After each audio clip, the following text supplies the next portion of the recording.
Okay, so you're asking how I got m1 over t1 squared equals m2 over t2 squared. Right, so if you imagine you've got two things, let's call it mass number one. This object has mass 1 and this object has a different mass. It has, maybe it's heavier, maybe it's lighter, who knows. When you chuck both of them into the time of flight mass spectrometer, they'll get vaporized and ionized via whichever method.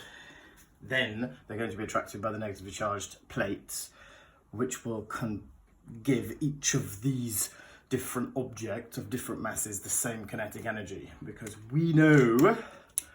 And then we also have this little equation: kinetic energy is half mv squared. Now then, we can have a little look at this, because v, velocity, is also the same as speed, but it's a vector instead of a scalar quantity, but whatever, we're not physicists.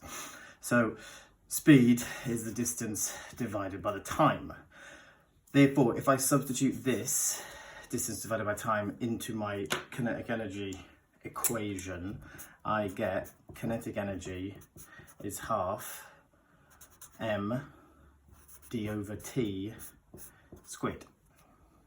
Okie dokie.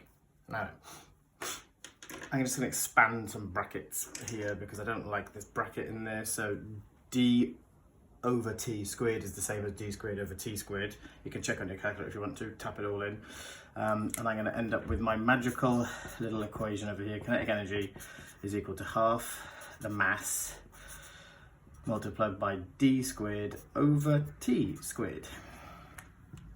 Now then, if I now just plop in relating this equation, this overall equation that connects and relates kinetic energy to mass, distance and time, using these two masses here. Oh, annoyingly I did it in red, shame.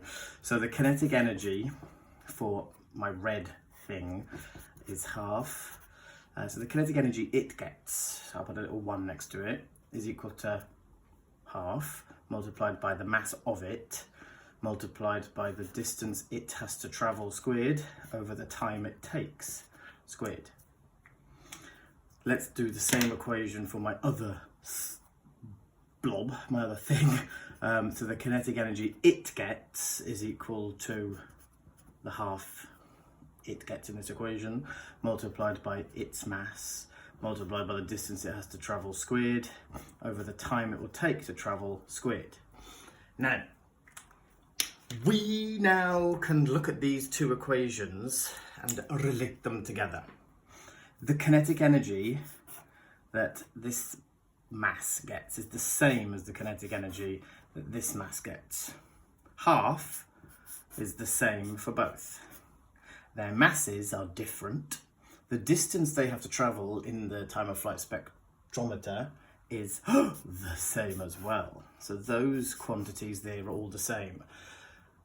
Basically, that means we can just say, well, if all of these quantities are the same, we can relate these two equations together, because the mass of the first thing, the mass of an object divided by the time it takes to travel through the spectrometer squared, will be equal to the mass of another object divided by the time it takes to travel through the spectrometer squared.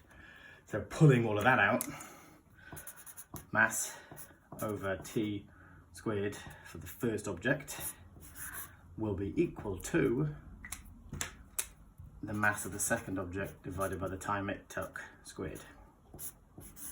It's basically very similar to the whole P1, V1 for gases. P1, V1, T1, all that kind of shenanigans, where you don't have to work out the number of moles in order to come back again, because certain quantities are going to be the same, like R, the volume of the container, the number of moles in the container, and the gas constant and the temperature. If you're doing it at a constant temperature, you don't need to work it all out. But hopefully that makes sense. Let me know if it doesn't. Let me know if it does.